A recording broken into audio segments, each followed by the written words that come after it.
Bonjour et bienvenue dans Prête-moi ta voix, un podcast où des gens me prêtent leur voix pour que je vous les fasse écouter.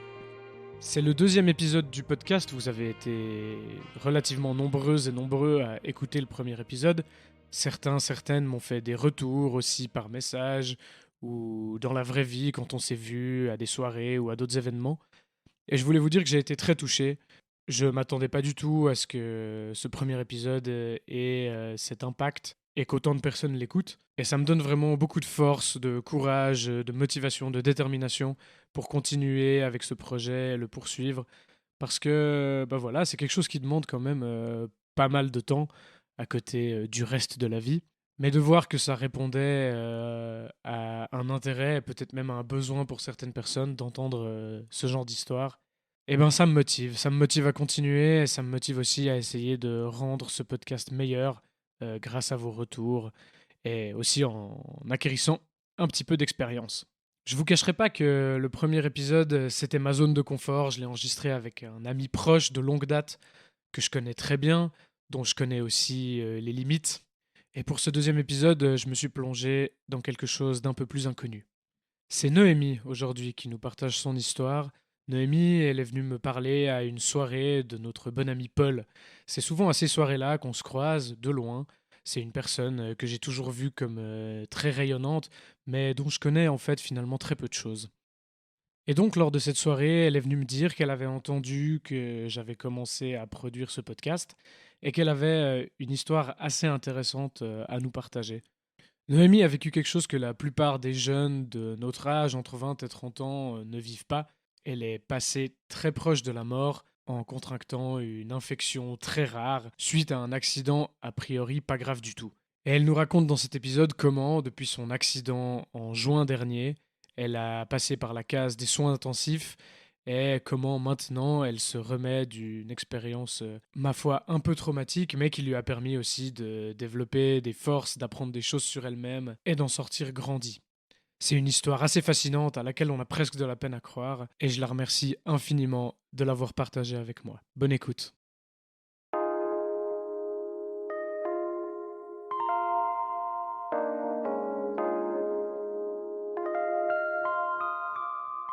J'étais partie à Bruxelles pour aller fêter la fin de mon master. J'ai une très bonne amie qui habite là-bas et du coup j'y vais souvent. Et en fait, au bout du deuxième jour, donc on était sur une trottinette électrique les deux. Hmm. Et ouais, c'est un peu un fléau à Bruxelles, à ce qui paraît. Du coup, on est tombé, donc il pleuvait un peu, on a glissé dans un virage, on n'était pas très vite, hein. Et jusque-là, pas trop grave. On s'est un peu ouvert, moi je me suis ouvert vers le coude, elle s'est ouvert le genou. Et j'étais un peu inquiète, du coup on est allé aux urgences, parce que je me suis dit, bon, on va quand même pas laisser une plaie comme ça ouverte. Ça avait l'air assez profond aussi. Qu'on allait aux urgences les deux, et puis là ils m'ont prise en charge, ils m'ont recousu, donc j'ai eu 3 points de suture, donc pas très conséquent. Ils m'ont dit voilà, rentrez chez vous, tout va bien, dans une semaine on enlève les fils, très bien. Donc jusque là tout va bien. Et puis on passe la nuit, ça allait, et puis le lendemain je me réveille et je remarque quand même que mon bras il a relativement pas mal gonflé. Et puis la plaie était assez rouge. Donc voilà, après j'ai quelques amis médecins, du coup je leur ai écrit un peu est-ce que c'est normal, j'envoyais des photos et ils me disaient oui, t'inquiète, c'est le coup, tout va bien. Et puis au fil de la journée, mon état il s'est un peu aggravé. Donc c'est comme si j'étais en grosse gueule de bois, on peut dire. Un peu cet état, mais très très grosse gueule de bois. Et je me suis dit, bon, voilà, jusque-là, je m'inquiète pas trop. Et après, j'ai dit à ma pote, écoute, faut qu'on rentre parce que je me sens pas bien. Donc on est rentré et puis là, mon bras, il gonflait. Enfin, c'était pas normal, quoi. C'était pas une réaction normale après 3 points de suture. Et puis là, j'ai commencé à avoir de la fièvre. Donc pas normal non plus. Et puis la fièvre passait pas, donc on a tout essayé. Enfin, Pour la petite histoire, elle me lançait des linges d'eau froide sur le corps pendant toutes les 15 minutes, et puis pour faire baisser la fièvre. Et puis là, on était encore en train de se marrer un peu, enfin voilà. Et puis là, donc c'était le lendemain soir, j'ai commencé à avoir des nausées, j'arrivais rien à manger. Et puis j'ai quand même mangé un tout petit peu pour reprendre des forces. Et puis en fait tout est ressorti. Enfin, je sais pas trop comment le dire autrement, mais voilà. Et là c'était un peu mon corps me lâchait totalement. Enfin c'était j'ai commencé à avoir une gastro en 15 minutes. Je tenais plus debout. C'était mon bras, en fait, il a commencé à gonfler, ça s'est répandu jusqu'à la main. Donc en fait, c'était vraiment impressionnant. Et là, je lui ai dit, écoute, faut qu'on retourne aux urgences parce que ça va pas. Et puis on a pris un Uber, on est allé aux urgences. Donc je tenais plus debout. On est arrivé, on est retourné au même endroit où j'étais allée. Et puis elle a dû s'occuper de tout. Enfin, je pouvais même pas entrer à l'accueil, m'annoncer, remplir quelque chose. Moi, j'étais dehors, devant l'hôpital, en boule, en train de vomir. Et puis, voilà. Du coup, ils m'ont prise en charge directement. Là, ils m'ont mise dans une salle d'attente. J'ai attendu le médecin. Et là, j'étais dans un état... Vraiment, mon corps n'était plus avec moi. Enfin, c'était jamais été comme ça. Et puis après, ils m'ont hospitalisée. Et puis, ils ont commencé à me mettre des perfusions, pour me redonner des forces. Et puis là, le bras n'arrêtait pas de gonfler et ils ne savaient pas pourquoi, qu'est-ce qui se passait. Enfin, c'était un peu... ils m'ont fait des scanners, ils m'ont fait tous les examens possibles et inimaginables. Ils m'ont fait des prises de sang. Et puis, en fait, ils ont détecté, finalement, une bactérie dans mon sang qui s'était... on ne sait pas d'où ça vient, mais probablement quand je me suis fait recoudre. Okay. Et puis, apparemment, c'est une bactérie qui est assez violente. Et du coup, en fait, elle rentre dans la plaie et puis après, elle se répand. Et en fait, elle détruit... ça s'appelle... Je vais la faire autrement. Ça s'appelle la bactérie mangeuse de chair. Donc, c'est pas... Ça fait... ça parle de soi-même. Ça fait pas très plaisir, ouais. Et du coup... Mais sauf ça, on m'a pas dit tout de suite. Hein. Enfin, c'était... ils savaient un peu ce qui se passait. Mais on m'a jamais dit, vous avez ça. Enfin, je pense qu'ils voulaient pas m'inquiéter. Et puis, en fait, mon état, il s'est détérioré, mais en 24 heures. J'avais des montées de fièvre à 40, mes reins, ils fonctionnaient plus trop. Enfin, je me rappelle juste un médecin qui arrive dans ma chambre, il me dit « Madame, vos reins fonctionnent plus qu'à 40%. » Et j'ai dit « Ok, et moi, qu'est-ce que je fais de cette info Du coup, il faut boire, il faut aller aux toilettes. » Enfin, c'était un peu la panique. Ma pote dans tout ça, on n'était que les deux, quoi. Il n'y avait pas ma famille, elle s'occupait... Elle paniquait aussi, elle venait me voir. À cause du Covid, elle pouvait venir qu'1 heure par jour. Du coup, c'était un peu... Moi, j'écrivais à mes amis. Enfin, j'essayais de donner des nouvelles, mais j'étais un peu dans les vapes, on va dire, toutes les heures. Enfin, ils m'administraient des antidouleurs assez forts. Et puis, un moment, il y a une chirurgienne qui est entrée dans ma chambre. Elle m'a dit « Madame, on vous opère dans 15 minutes. » Donc, ok. Moi, qui n'ai jamais eu aucune opération de ma vie, enfin, j'ai jamais rien eu, à part quelques petites entorses par-ci par-là, mais rien de grave. Ok, on m'emmène. Enfin, ma pote était là et elle a commencé à paniquer. Je lui ai dit, appelle mes parents, je te laisse t'occuper de ça. Moi, j'arrive pas là. Donc voilà, puis elle essayait de garder son calme, mais vraiment, je voyais que là, elle commençait à paniquer aussi pour moi. Et puis, je pense qu'on lui avait donné des infos qu'on m'avait pas données. Enfin bref, voilà, c'était aussi dur pour elle. Et puis, ouais. Et puis là, je descends au bloc, paniquée, jamais eu d'anesthésie générale, donc je descends au bloc. Moi, j'étais couchée sur ce lit avec... vraiment avec tous les médecins sur moi comme ça, vraiment cette vision de toutes les têtes au-dessus de moi. Et puis, moi, je dis, mais ça va aller, ça fait mal. Enfin, vraiment, je posais toutes les questions un peu paniquées. Et puis, on m'a dit, vous inquiétez pas. Et là, il me parlait. Puis, en fait, ils étaient en train de me mettre le produit anesthésiant. Donc, au bout d'un moment, je me suis juste endormie. Voilà. Et puis, du coup, réveillée aux soins intensifs là-bas. J'étais vraiment, je me réveille dans une pièce, il faisait nuit, il y avait personne, je savais pas ce qui se passait. Enfin, c'était, et puis j'étais encore, j'étais encore shootée. Enfin, je comprenais rien. Je me réveille dans une autre chambre qu'avant. Il y avait pas d'infirmier, il y avait personne. Et puis je touche ma cuisse, je me rappelle, et là je sens un espèce de tube sur ma cuisse. Et puis je savais pas ce que c'était. Puis en fait, il m'avait mis une sonde pendant l'opération, donc une sonde urinaire. Et là, je sonne, j'appelle l'infirmière et je dis, Madame, qu'est-ce que j'ai Qu'est-ce que c'est ça? Puis elle me dit, bah, vous inquiétez pas, c'est une sonde. Puis je dis, mais je dois faire quoi?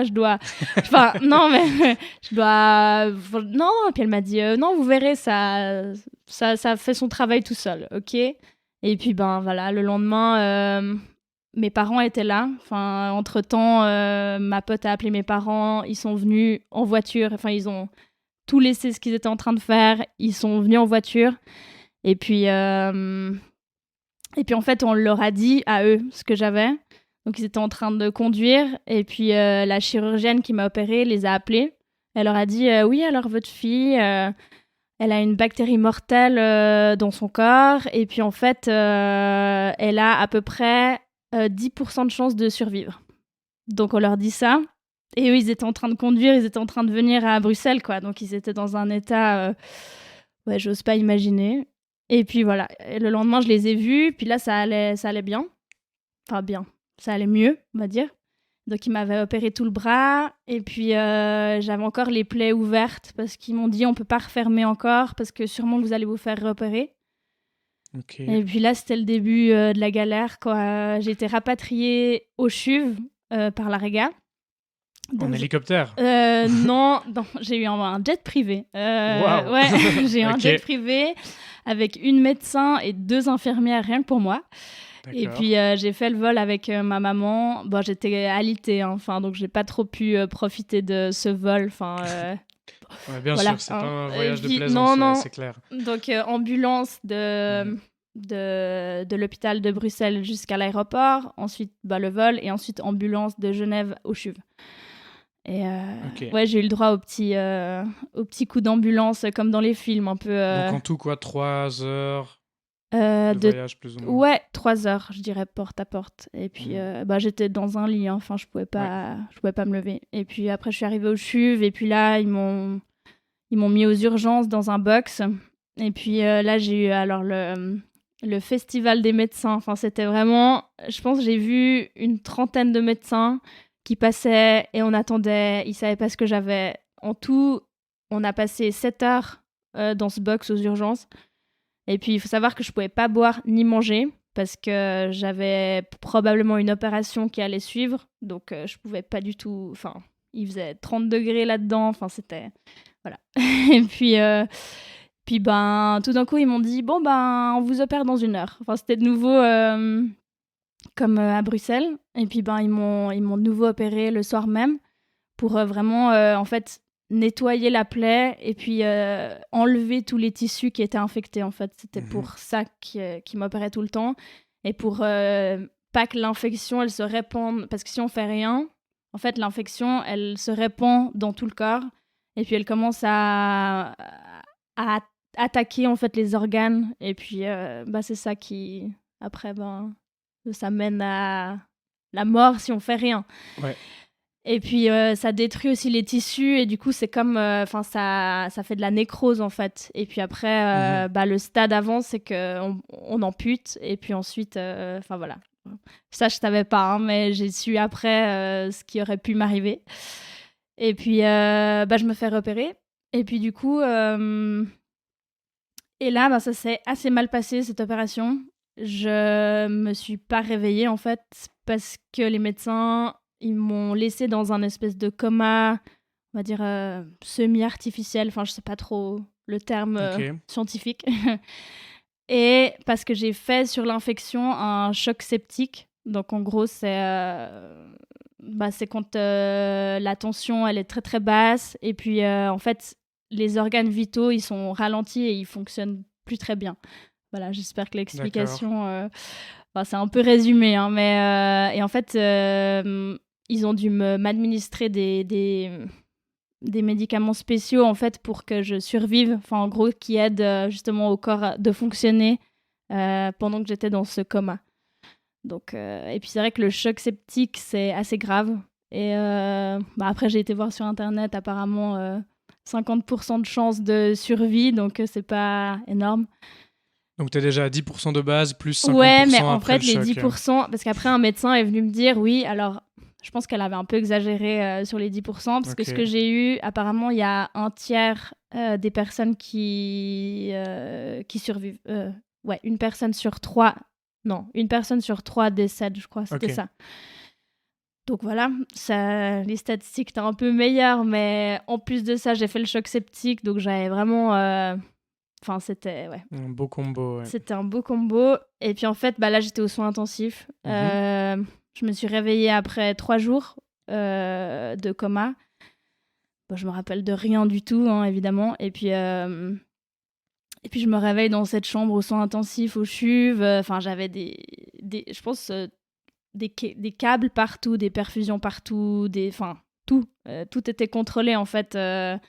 Je bougeais le petit doigt, ça sonnait partout dans la chambre. Enfin, c'était vraiment assez intense. Et puis voilà, après, je me suis fait réopérer encore une fois.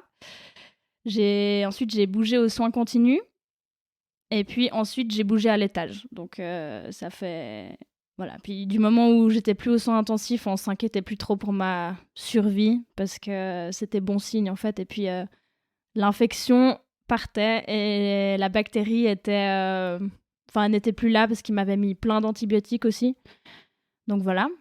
Et puis après, en tout, j'ai fait 3 semaines à l'hôpital. Et puis, je me suis fait opérer, je crois, 6 ou 7 fois en 3 semaines. Du coup, voilà, tout le temps sous anesthésie générale. Et puis j'étais pratiquement alitée tout le long. Et voilà. Après, il faut réapprendre à se lever. Enfin, la première fois que je me suis relevée, on voit tout tourner. Enfin, c'est assez... En fait, on doit tout réapprendre. C'est ça qui est assez intense parce que tous les petits trucs du quotidien où, en fait, on se rend même pas compte quand on le vit, là, je devais tout réapprendre. J'ai dû réapprendre à me lever, à marcher, aller aux toilettes seule, tout ça, quoi. Enfin, donc, c'était une expérience assez forte. Et voilà. Enfin, c'est assez résumé, hein, mais disons que c'est ce qui m'est arrivé. Et donc ça, c'était il y a combien de temps ? Ça, c'était... Alors, l'accident, c'est arrivé le 20 juin. Donc, c'était il y a 4-5 mois. Ouais, je dirais. Ouais. Puis après, j'ai fait 3 semaines d'hospitalisation. Et après, j'ai pu sortir. Et puis, en fait, je fais encore beaucoup de physio parce que en fait, je pouvais plus bouger le bras avec tout ce qu'il m'avait fait. Ah oui, puis j'ai oublié de préciser que en fait, j'ai eu des greffes de peau parce que en fait, ils ont tellement nettoyé les plaies, tellement enlevé de tissu qu'en fait, au bout d'un moment, ils ont dû trouver un moyen de refermer ce qu'ils avaient ouvert. Et du coup, j'ai eu la dernière opération, c'était une greffe. Donc, ils ont pris de la peau sur ma cuisse et puis ils l'ont mise sur mon bras. Et du coup, j'ai 2 greffes de peau sur le bras et puis plein de cicatrices où ils ont ouvert en fait sur tout le bras. Et puis, ça commençait à se répandre un peu sur le flanc. Donc, j'ai aussi une cicatrice sur le flanc. Et, ok. Voilà. Et donc tout ça, genre les greffes de peau, les opérations, avant que ça arrive, t'étais consciente que ça allait arriver ? Ouais. On t'en parlait, on te le disait ? Oui, alors on m'a dit... Oui, on me disait... On me disait tout le temps ce qui allait arriver et puis qu'est-ce que j'avais. Mais c'est vrai qu'on m'a pas dit tout de suite, voilà Noémie, t'as ça, cette bactérie, elle est mortelle. Enfin, je pense que c'était pour pas m'affoler sur le moment. Parce que j'étais déjà pas hyper rassurée. Et puis, non, on m'a pas dit, mais en fait, quand je suis sortie des soins intensifs au CHUV, là, il y a le chef des soins intensifs qui est venu me parler et il m'a dit, écoutez, madame, ça je me rappellerai toujours, vous avez fait le plus dur. Il m'a dit un truc du style, la tempête est passée. Ok. Maintenant, on va vers la guérison et puis vous êtes sorti d'affaires, enfin, vous êtes en vie et puis votre état est stable, quoi. Enfin, il n'y a plus d'inquiétude à avoir par rapport à ça. Maintenant, on doit juste trouver un moyen de refermer les plaies. Et puis, le seul moyen, c'était les greffes de peau. Donc, enfin, pour certaines plaies, hein, parce que d'autres, ils ont pu les refermer en fait avec des fils. Et puis j'avais un espèce de... Ça s'appelle un vac, en fait, qui pose sur les plaies. Et en fait, c'est comme une ventouse qui mettent sur la plaie. Et puis après, ça aspire. C'est ça, c'est un peu spécial. Hein. Et puis en fait, j'avais des tuyaux qui sortaient de mon bras. Et puis j'avais un petit sac pour... ouais, non, c'était... Ok. Qui récoltait en fait le liquide des plaies. Et puis ça, j'avais pendant, je crois, 2 semaines. Et puis en fait, ça a permis de refermer plusieurs plaies et ça m'a évité en fait des greffes. Donc c'était assez incroyable ce système. Voilà. Donc ouais. Et donc le processus après, quand tu sors et que du coup tu fais de la rééducation et que tu réapprends Ouais. à marcher, comment tu vis ces semaines ou ces mois à réapprendre à vivre normalement? Alors, c'était assez compliqué parce qu'en fait, sur le moment, en fait, il y a tout qui allait tellement vite que j'avais juste peur pour ma survie. En fait, j'avais juste peur de plus être là. Et donc, j'avais beaucoup d'angoisse par rapport à ça.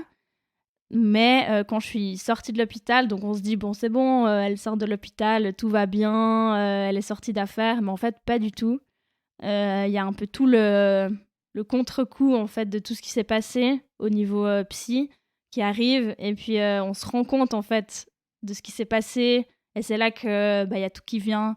On se dit un peu pourquoi ça m'arrivait à moi, enfin un peu ce genre de questions où on essaie un peu de mettre du sens sur ce qui nous est arrivé. Et puis c'est vrai que c'était un peu compliqué à trouver du sens parce que pourquoi moi, c'est une question que je peux pas y répondre, quoi, on sait pas. Et puis en fait, toute la rééducation, c'est comme si j'avais un bras, quoi. Enfin, au début, je pouvais pas utiliser mon bras gauche. Et puis j'avais un bandage, j'avais encore les fils. Et puis au quotidien, ouais, c'est pas facile. Puis de la physio, on va dire, au début, c'était quoi, 4 fois par semaine, je pense. Et puis je devais aller changer les pansements. Donc en fait, j'allais au CHUV quasiment tous les jours, quoi, pendant 1 mois et demi. Et puis après, ils m'ont enlevé tous les fils. Donc là, c'était aussi assez intense parce que je pense qu'on a mis 3 heures à enlever tous les fils, les agrafes que j'avais sur le bras. Et puis à ce moment-là, j'ai regardé mon bras parce qu'avant, j'osais pas en fait le regarder. C'était un truc... je me suis dit, je peux pas voir ça, enfin, c'est pas possible. Et puis là, j'ai regardé mon bras et je me suis dit, ok, ça va. Enfin, je m'attendais à pire. Et puis voilà, enfin, c'est aussi un processus où il faut réaccepter en fait son corps. Mon bras, ce sera plus jamais le même. Et puis voilà, il aura des marques. Et puis il faut aussi apprendre à s'accepter soi-même après une expérience comme ça. Et puis ça, c'était pas facile. Et encore maintenant, là, je fais de la physio encore 3 fois par semaine. Donc, ça fait 5 mois, j'y vais. Et puis, maintenant, j'ai quasiment tout récupéré. Et puis, c'est vrai que quand j'étais à l'hôpital, on m'avait dit, c'est pas sûr que vous allez récupérer toute votre mobilité. Donc, quand on te dit ça, t'es dans ton lit, t'es déjà pas très bien. Et tu te dis, en fait, je sais pas si je vais réutiliser mon bras... un jour totalement comme avant, en fait. Ouais. C'est ça qui est aussi assez flippant, quoi, on va dire.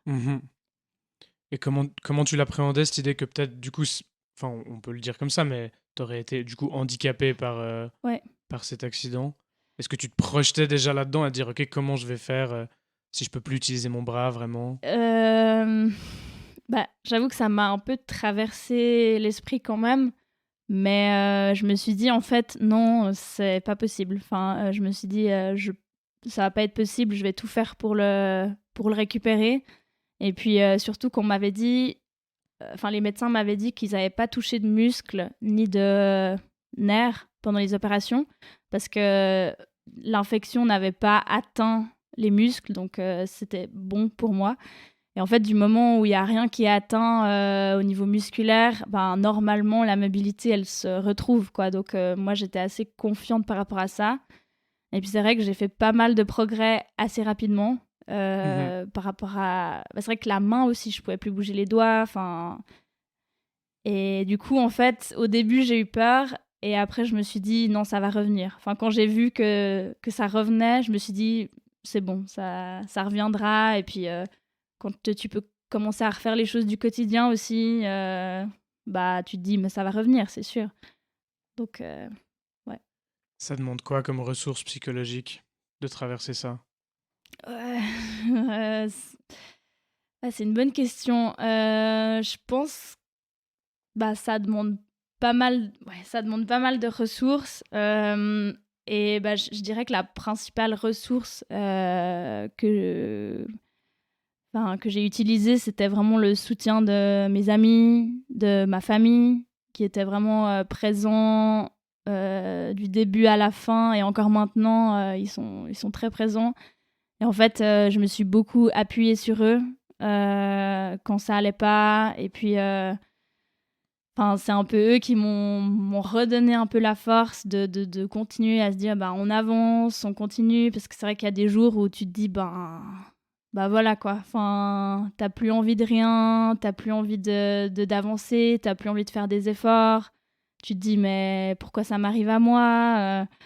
C'est un peu des questions qui revenaient souvent chez moi, en tout cas. Et puis après, évidemment, j'ai un suivi... je fais une psychothérapie, donc j'ai un suivi psy, ça m'aide beaucoup aussi. Je pense que c'est important dans ces moments disons, de prendre l'aide autour de soi. C'est un suivi que tu as commencé après, du coup, l'accident, ou tu avais déjà Non, avant? j'avais déjà avant. Ok. Du coup, j'avais déjà avant et j'ai continué, mais j'ai continué, disons que j'ai fait plus fréquemment, parce que là, j'avais vraiment D'accord. besoin d'un suivi rapproché. Ouais. Parce que aussi, tu as tout les symptômes un peu post-traumatiques.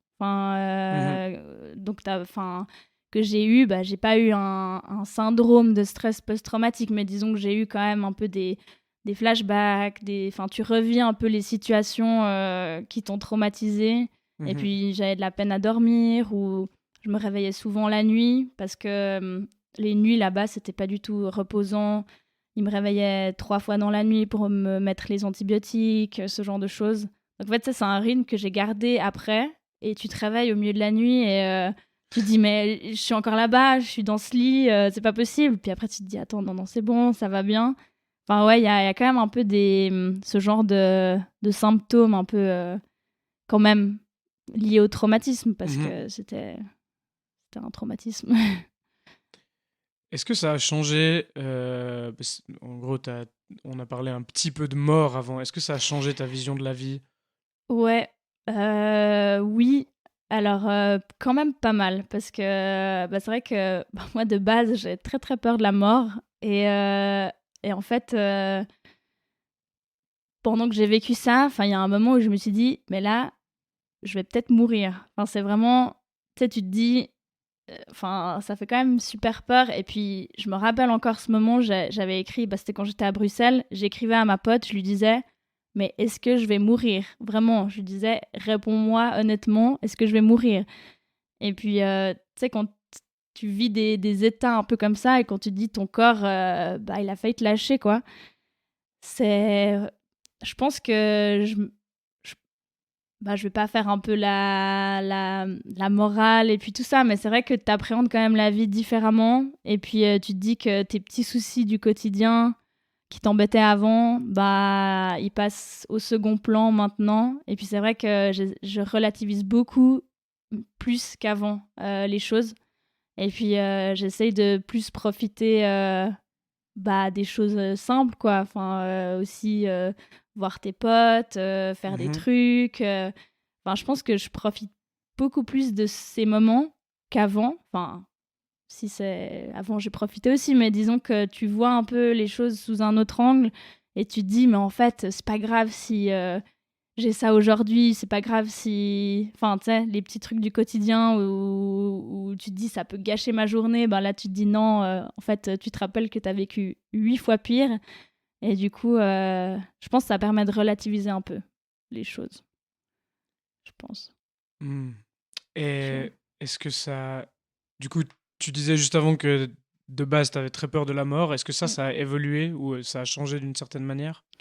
Ouais, bah, je me suis fait la réflexion l'autre jour en plus. Je me disais, je crois que j'ai beaucoup moins peur de la mort qu'avant. Enfin, c'est un peu spécial, hein. Mais je pense que quand on a frôlé cet état, on se dit, je sais pas comment expliquer, mais j'ai beaucoup moins peur et en même temps, j'ai beaucoup plus peur de refaire des choses typiques, faire du vélo ou bien remonter sur, tu vois, trottinette, jamais de la vie, mais, Ouais.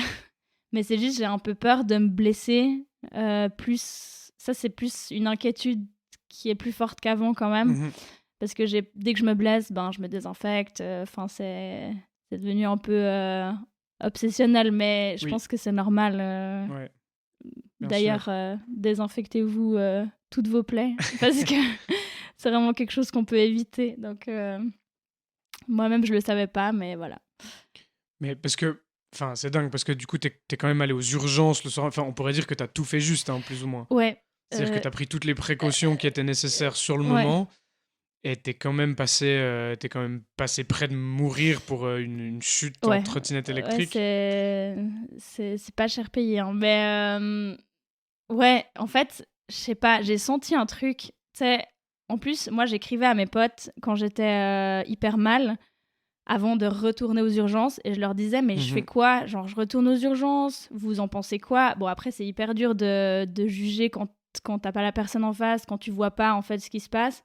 Et puis tout le monde me disait, non, t'inquiète, c'est pas grave. Et moi, je me suis dit, non, non, non, là, c'est grave. Enfin, je sais pas, j'ai eu un espèce de truc qui m'a dit, Noémie, retourne aux urgences. Enfin, tu sais, comme une petite voix un peu, et je me suis dit, il faut que j'y aille. Et en fait, c'est à peu près ça, je pense, qui m'a sauvé déjà mon bras, parce que je l'ai encore. Et du coup, c'était pas gagné d'avance. Et en fait, c'est vraiment un truc où si t'attends, en fait, ça se dégrade super vite. Et puis, c'est trop tard après. Donc, c'est vraiment une infection qui se répand très, très, très vite. Et c'est pour ça qu'en fait, on est arrivé dans ma chambre, on m'a dit, on vous opère maintenant. Sinon, c'est trop tard, en fait. Donc, ouais. Ça se joue à très peu de choses. C'est dingue. Enfin, ça se joue à même pas 24 heures. Enfin, s'ils avaient attendu 24 heures de plus, peut-être que j'aurais plus mon bras maintenant. Enfin, c'est dingue quand même. Et justement, c'est quand même une maladie. Enfin, je sais pas si on peut appeler ça une maladie, mais ce que j'ai eu, mais c'est quand même quelque chose qui est hyper peu connu, même dans le monde médical. Et en fait, ce qui est assez décisif, c'est vraiment quand on opère, parce que il faut vraiment opérer tout de suite pour enlever en fait l'infection, enfin les tissus infectés, pour pas que ça continue à se répandre dans le corps et puis que ça fasse des dégâts qui sont irréversibles après.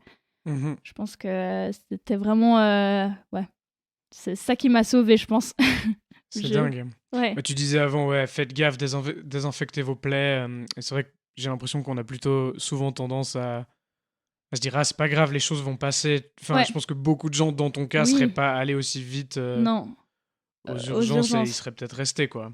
Bah, c'est ça. Mais tu te dis, ça tient à pas grand-chose, hein. Enfin... Et en même temps, très peu de gens développent cette Oui, non, bactérie-là. alors, oui, non, je veux c'est pas quelque faire chose de peur super aux gens. rare, quoi. C'est un truc... Mais c'est un truc...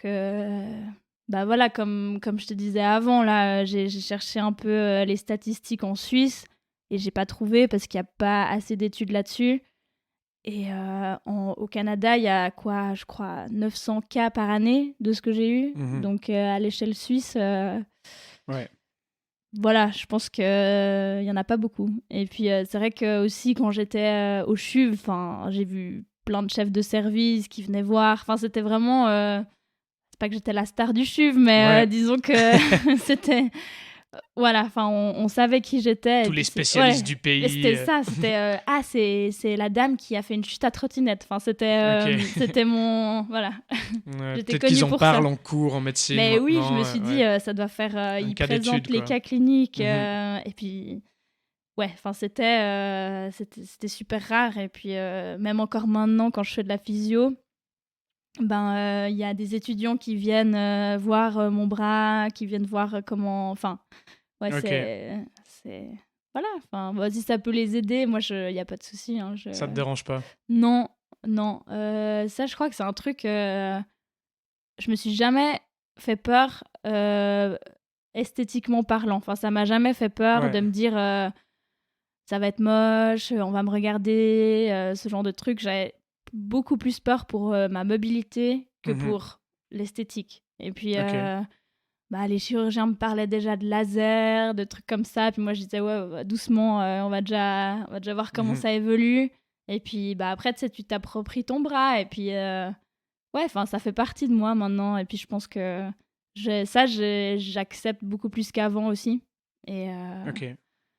puis voilà, ça évolue super bien. Et puis, ça se voit beaucoup moins qu'avant aussi. Donc, Mhm. tu vois que ça progresse. Et puis, ça te motive à continuer à faire tous ces efforts de physio, de massage. Enfin, c'est vrai qu'il me masse beaucoup les cicatrices pour justement enlever toutes les adhérences qu'il y a à la peau.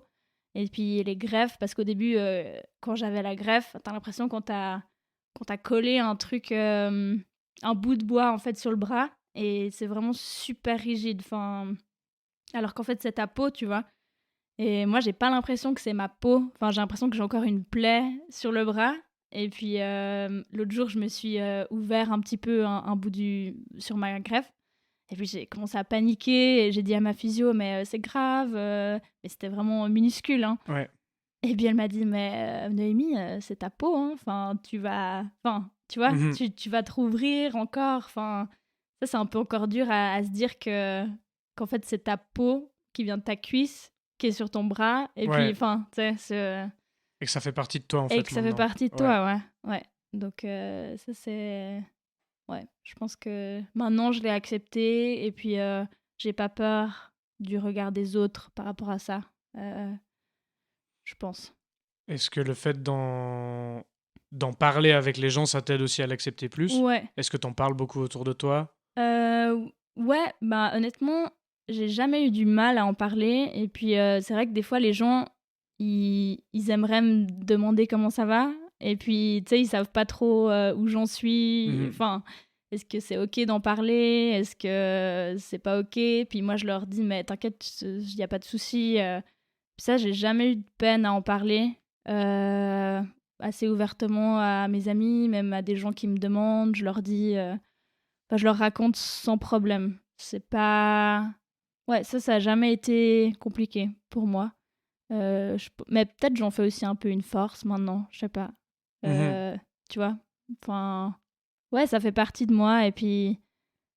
Ouais, je pense que... T'essaies de le Ouais, tourner un petit peu en positif. exactement. Je pense que ça, c'est un truc que j'essaye de faire de plus en plus au lieu de tout le temps ressasser ce que j'ai vécu et puis me dire j'ai eu ça, j'ai pas de chance, pourquoi moi? Enfin, tu sais, un peu ce cercle vicieux Ouais. négatif. Je me dis, essaye de prendre un truc positif de ce qui s'est passé et puis peut-être ça faisant une force, tu vois. Mhm. Ça t'a appris des choses et puis ça, je pense aussi ça te permet de développer aussi toi-même, de voir aussi d'autres aspects de toi-même qui sont ouais, qui sont importants et puis de voir, je pense, le monde un peu différemment aussi.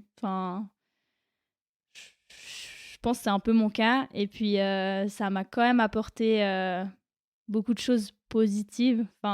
Ouais. Mais je m'en rends compte que maintenant, hein. Au début, même quand tu sors de l'hôpital, tu te dis pas ce genre de choses. Normal en même C'est temps, ouais. ouais. C'est C'est vrai que tout l'impact psy est quand même... c'est quand même à prendre en compte, tu vois. Parce que c'est vrai qu'il y a des gens, ils comprenaient pas trop. Ils se disaient, ah, mais t'es sorti de l'hôpital, ça va bien, ton bras il est là, toi t'es là. Et toi tu dis, oui, oui, ok, mais enfin, tu dois faire le processus dans ta tête de ce qui s'est passé. Ouais. Et tu dois, ouais, enfin, c'est quand même tout un chemin long et ça prend du temps. Et je pense que tu guéris pas d'un truc comme ça en 2 mois, quoi. Enfin, Ouais. C'est intéressant, j'allais justement te poser la question. Du coup, qu'est-ce que tu conseillerais aux gens qui ont quelqu'un dans leur entourage qui vit quelque chose comme ça ou qui vit une convalescence, tu vois, Ouais. qui a une expérience de Ouais. ce type-là?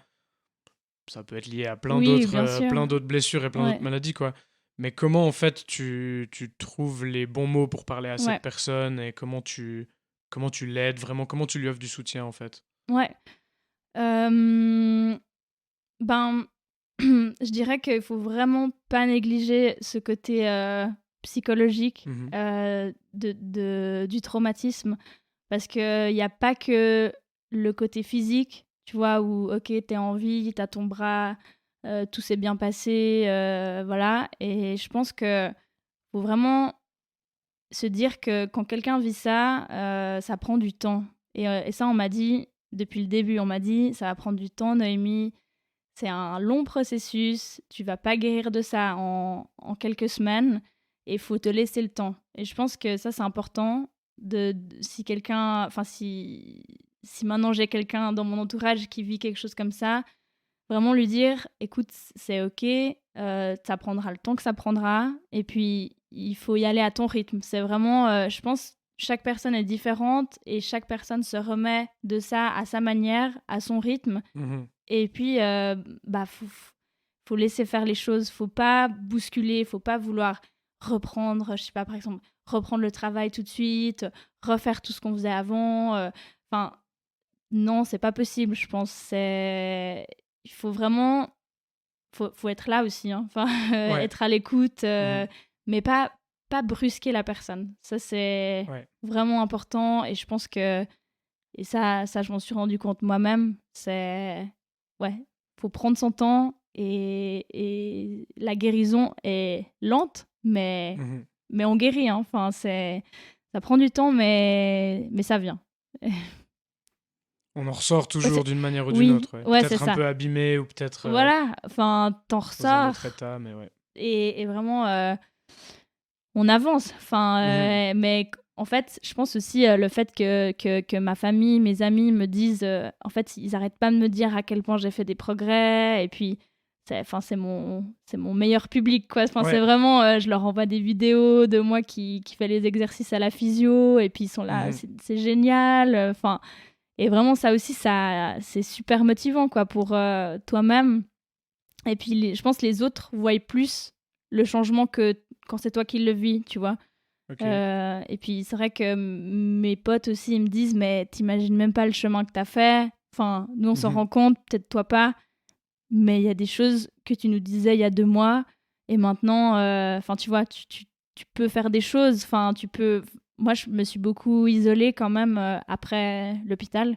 Mhm. J'avais besoin d'être dans un peu un cocon sécure, tu vois. Mhm.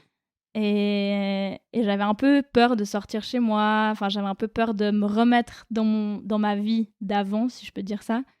Et si je peux aussi donner un autre, enfin, pas conseil, mais quelque chose que j'ai eu de la peine, c'est que, en fait, tu te dis tout le temps, mais j'aimerais être comme avant. Enfin, tu sais, c'est comme Ouais. si t'as un point, t'as l'accident et t'as l'avant et t'as l'après.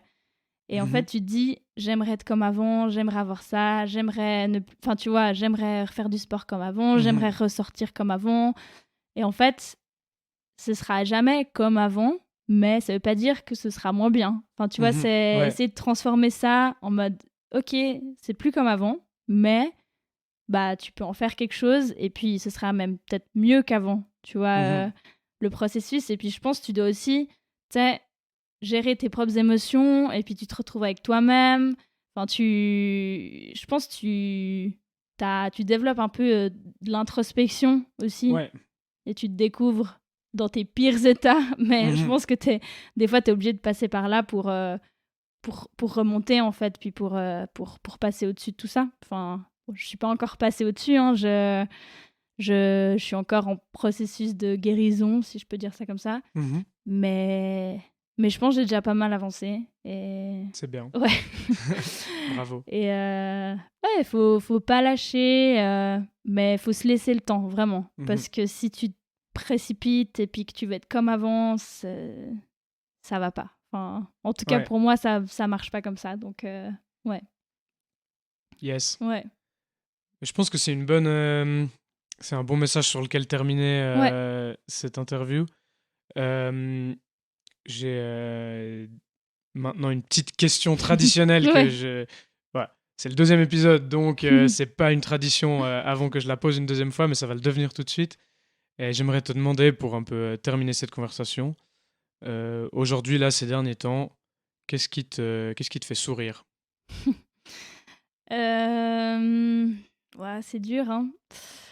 Je je pense, ce qui me fait sourire, c'est de voir que j'arrive à me remettre dans un quotidien qui ouais, enfin, je me sens, en fait, de nouveau dans ma vie, et je revis des trucs avec mes amis, je revis des trucs avec ma famille, et c'est plus lié à l'accident. Enfin, tu sais, c'est Mhm. parce qu'avant, c'était tout, enfin, on parlait que de ça, c'était l'accident, le bras, enfin, tout ça, et maintenant, en fait, je me sens un peu plus dans ma vie, et puis je suis pas que moi pour mon bras et pour l'accident, mais je suis aussi là pour mes potes quand eux, ils ont des problèmes. Enfin, Mhm. tu sais aussi, ils me parlent de leurs problèmes, alors qu'avant, ben, ils osaient pas trop, tu sais, me dire ah, moi ça va pas, enfin, t'oses pas Ouais. trop. Et là, je vois que ben ça reprend gentiment, et puis ouais, je me sens de nouveau, ben pas comme avant, mais peut-être mieux qu'avant, je sais pas, hein, Mhm. mais je pense que c'est ça qui me fait sourire, et de voir que bah voilà, ils sont toujours là pour moi, et voilà, ma famille, mes potes, c'était un soutien énorme, et je suis trop contente d'avoir pu m'appuyer sur eux, et puis de leur rendre aussi tout ça maintenant. Trop bien. Bah, merci beaucoup pour ton histoire, en tout cas. Bah, merci à toi de m'avoir accueilli ici, et d'avoir pu partager ça, et j'espère que ça pourra faire quelque chose à quelqu'un, ou voilà, que ce sera utile.